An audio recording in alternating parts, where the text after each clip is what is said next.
beautiful souls, and welcome back to another episode of Recovery Daily Podcast. I'm your host, Rachel Miller.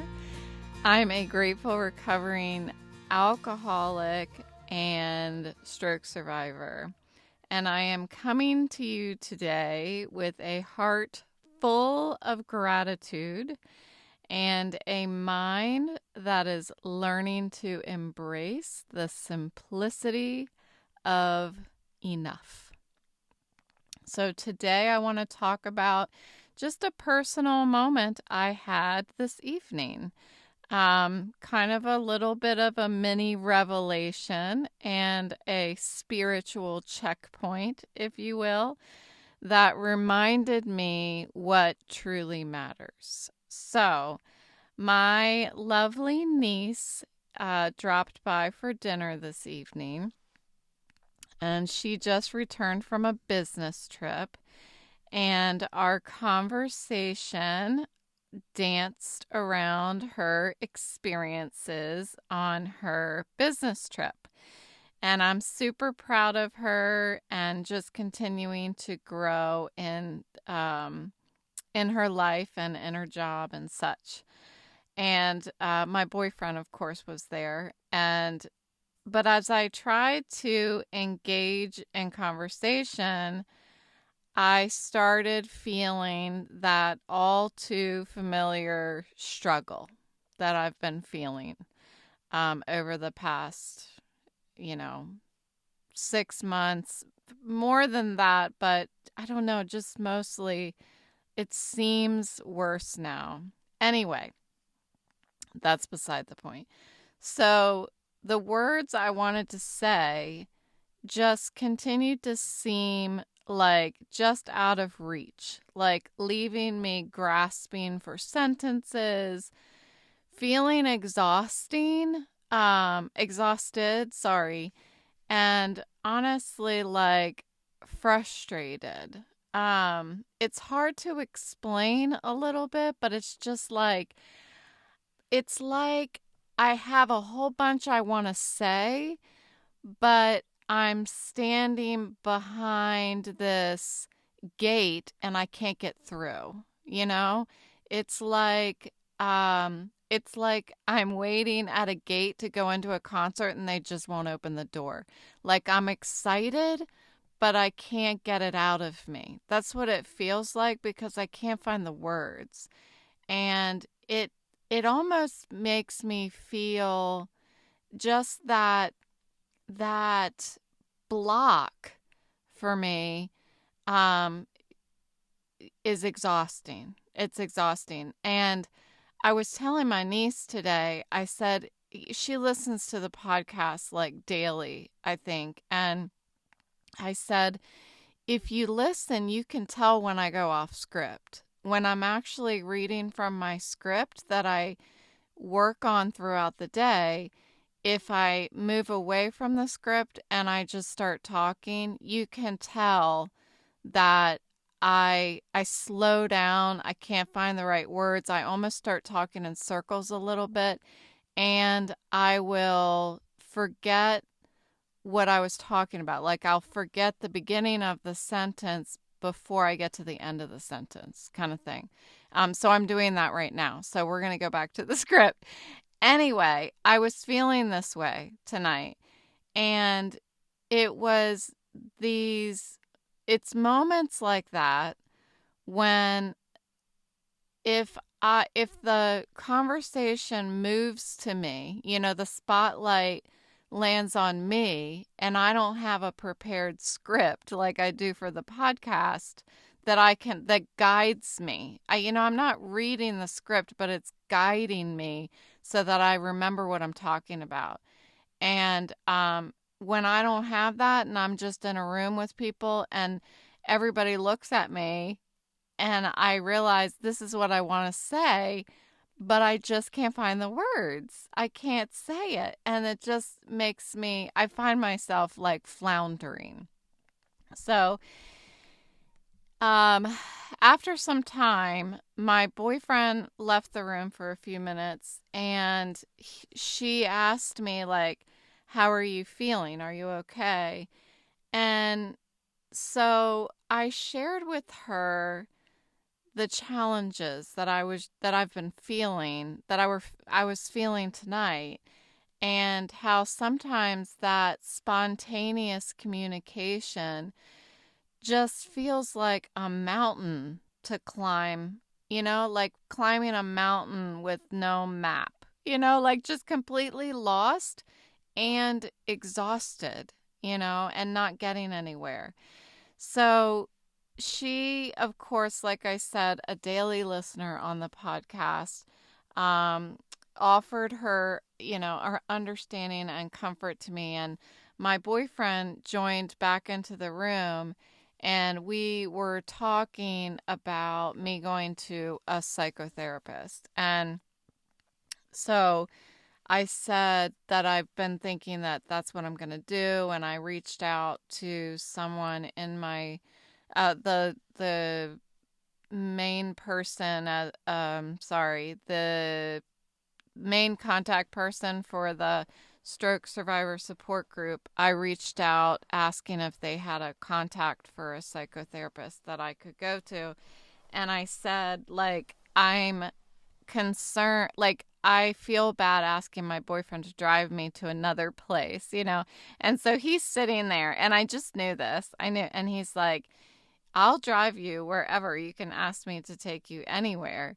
And I said, like, as soon as it comes out of my mouth, I'm thinking, yeah, I can't have that be my excuse. Like, I can't make the excuse that I don't want to ask for a ride. I mean, I've talked to you guys over and over again over the months that we've been doing this podcast. Like, he's never once even made a face about not driving me somewhere or anything like that. So for me to just come up with this excuse about, I don't want him to drive me to another place. It's, if you think about it, what I'm doing is I'm making my mental health less significant than my physical health.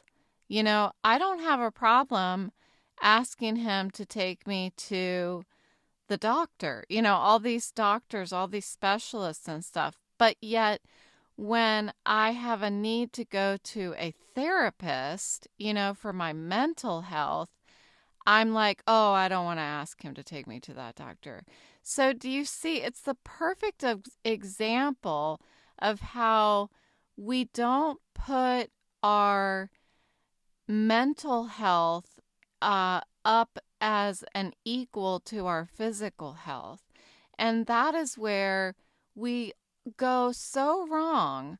I think as a society, I think it's getting so much better now where we really are starting to understand and talk about the importance of our mental health. But I, the fact that I've been doing this podcast and talking about mental health for all this time, and then for me to actually go through the motions of contemplating getting a therapist to talk about all these things that, my struggles with what I'm going through, and thinking, well, I don't want, here's an excuse for that of why, even I'm doing it, and I even recognize the importance. So, yeah, so I just went off of script again because it's fascinating to me. Sometimes when I'm just talking in the podcast and I'm talking about some of these things that I'm going through, I'm fascinated by what comes out of my mouth. And I think I get so much value talking these things through. And knowing that there's somebody on the other side of the computer listening. So, and that's you guys. So thank you. Anyway, so I ended up, I decided that's what I'm going to do. I'm going to make an appointment with a therapist and talk to somebody about all of these. It's a lot. It's a lot. And I was thinking that doing the podcast would be all I needed, to talk through what is going on with me, but I think that it's important at this point for me to have somebody in the room, and have a conversation more so about I need to get things back from talking. Yeah. So after that, I sat back and I mostly listened to my boyfriend and my niece and their animated exchange about all of these fun things that they were talking about. And as I was sitting there, I realized really that this is enough. It's enough for me to just sit here. You know, that's what I was thinking about on a small scale. Um, that it's enough for me to sit here and listen. This feels good. I like it. I've got these two loved ones with me, and they had so much great stuff that they were talking about, and so I thought this is enough.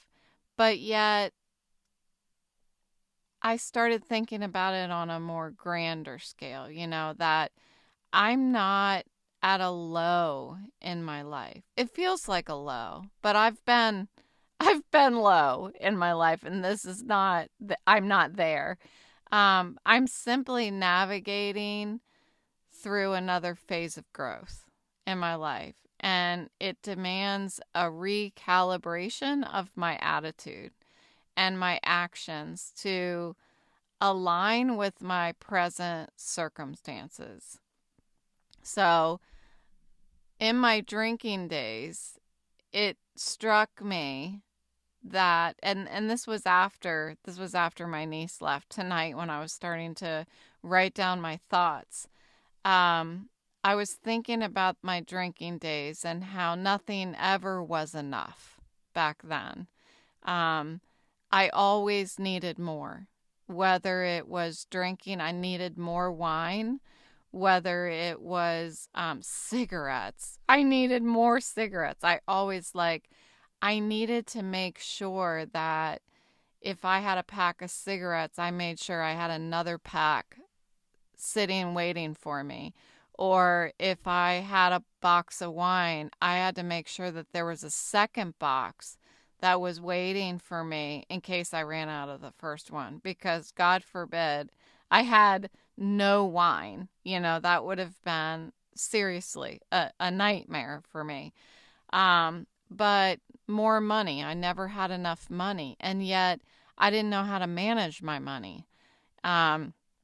So I would spend the money and yet not have any money. You know what I mean? And love, like I never felt like I was getting enough affection or love from anyone, except for my kids. They're always the exception. They did no wrong in my mind and in my heart, but anyone else around me, like it was never enough. I wasn't getting enough of what I needed from anyone. And I had this, like, I was haunted by this fear of abandonment my whole life. I didn't know that that's what I had until I went to my addiction therapist. And we really pinpointed that it is something that I have feared forever. This fear of abandonment. Yet, ironically, when I was drinking all those years, I was the one who wasn't present. I was so afraid I was going to be left, and yet I was never there to begin with. But here, sober and present, and reflecting on just the beauty of being, just the beauty of, instead of lamenting the struggle to find my words, I'm learning to look at it as an opportunity to truly listen, and not just listen to what they're saying to each other. There's so many times I was like kind of giggling to myself, listening to them get so excited and so animated about what they were talking about. But sometimes I wasn't even listening to what they were saying, because what I was listening to more than the words. And actually it made me think of a poem that I wrote a long time ago, like I think when I was in my 30s, and it, it said something about the silence behind the sound. And that's what I was thinking of when I was listening to them talking, because I was listening to the silence behind the sound.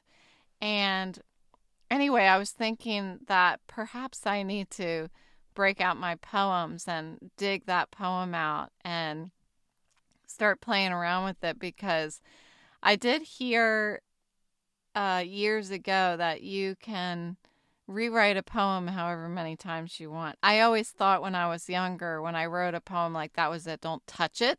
Don't edit it. It is a masterpiece. But it's quite the opposite. Like, keep playing with it and massaging it until it's a masterpiece to you. So anyway, I was thinking about doing that. That's another new hobby I could break out again. So what I have is enough. And all of these feelings that I'm feeling are very complex, and they change from day to day. But without the ability to feel them sober, I would be missing out on those moments of serenity, like when I was listening to my boyfriend and my niece talking tonight. When I removed the struggle to find the words, I was able to listen better. So after my niece left and I was writing my script, I was recognizing, I did lose my train of thought, so I apologize. But anyway, I'm going to keep going. That my life is completely manageable. You know, that one thing that kind of resurfaced as the day is closing for me. It's my day is closing the way it opened. Okay, my 7 a.m. sobriety meeting was about how things happen in God's timeline, and that events unfold, not it's not all about me. And man, when I was drinking, it was all about me. It was all about me. I was the director of the play. I've talked about that before. And I'm able to see even more tonight that the story isn't all about me. And I am just a small part of a grander design. And when I was listening to my niece talking about, and I know you're listening, hi, honey, but when I was listening to her talking about all of these fantastic opportunities that are ahead of her, I thought, like, wow, there's so much going on in the world while I'm struggling for words, right? While I'm figuring out what's wrong with my head and my vision. The world is still moving. The world is still turning without me. And if I trust in a higher power, as I have learned to in my sobriety program, or learning to trust in something greater than myself, something bigger than myself, my perspective changes. And yeah, it's hard to do that every day. I talk about it, and some days I do it well, and some days I don't do it well. But if I if I have a good day, if I have a good day where I'm really feeling like, yeah, you you have a connection with something greater than yourself, whatever it is. Call it God, call it your AA network, call it whatever you want. But there's a connection to something bigger than yourself. You're a part of a whole. And when I'm able to see that, then I can look at life from the top down rather than from the bottom up. So, in the depths of my alcoholism, I saw everything from the bottom up. And as I grieved the loss of my career, I've still been looking at things from that vantage point. And I have had a hard week. I have felt this week like I'm looking at the world from the bottom up.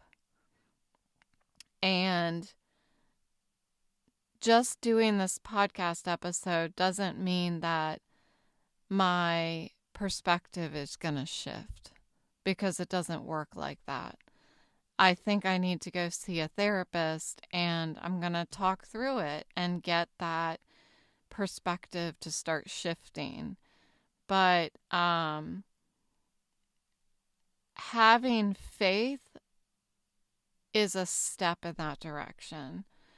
Like, I've talked about how I get on my knees beside my bed before I go to bed at night, and I do my prayers, and I am grateful for my sobriety.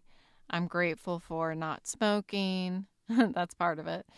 And I'm grateful for the willingness to recover. That's what I added 6 months ago. And then I end it with, "Thy will be done, not mine," because I don't have control over anything. Nothing. And if I can remind myself of that every day, then I'm able to feel like I'm taking my hands off the wheel a little bit.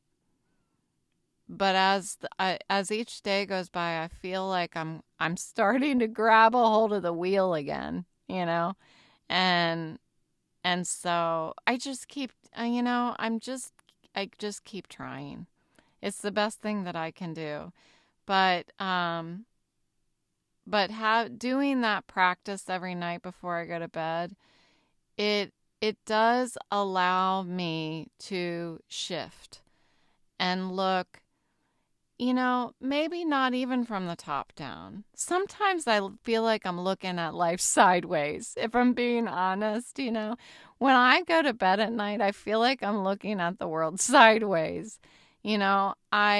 Before I go to bed at night, when I do that prayer, the very first thing, I have a huge lump in my throat. The very first thing I do when I close my eyes is I picture my son and my daughter. Because I miss them so much. I do. I miss them so much. But I'm really, really happy for them that they've got these lives and they're independent and they're becoming little human beings, big human beings, I guess. But I feel like my purpose a little bit has kind of gone away. And I'm trying to figure that out, and it's hard. all of it's kind of happening at once. You know, my daughter graduated and then I lost my job and everything. And I don't know. I'm just having a hard time, I guess. This is why I need to go see a therapist. This is exactly why I need to see a therapist. So, you guys know that I don't delete out the times that I cry because I think it's probably the most important times are the ones when I cry, because you need to know that recovery is not easy, and this is the part that's authentic. Because when you get to hear me cry, when you get to hear the pain, it's an invitation for you to come back and get excited about when the pain's not here anymore. And it's going to happen. Like, the pain is going to go away. And I'm going to have another episode that's super cheery, like it was last night when I was talking about dry January. Because that's what being human is. It's having these feelings, and it's hard. It's freaking hard. But that's what we do. And we show back up, and we have each other. That's why I'm doing this.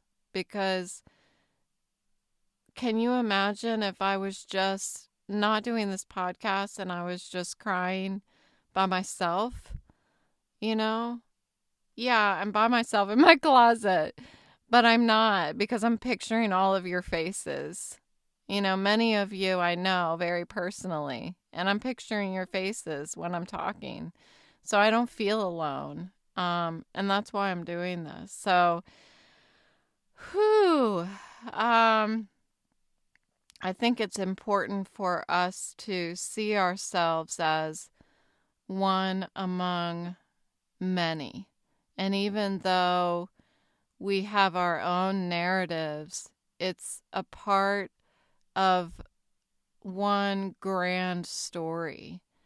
And if I keep that in mind, it makes my part in the play a little easier. Because if I forget my lines, I'm just going to call on one of you, and you'll just whisper them to me, and everything will be okay. So thank you for listening, and I'll talk to you tomorrow.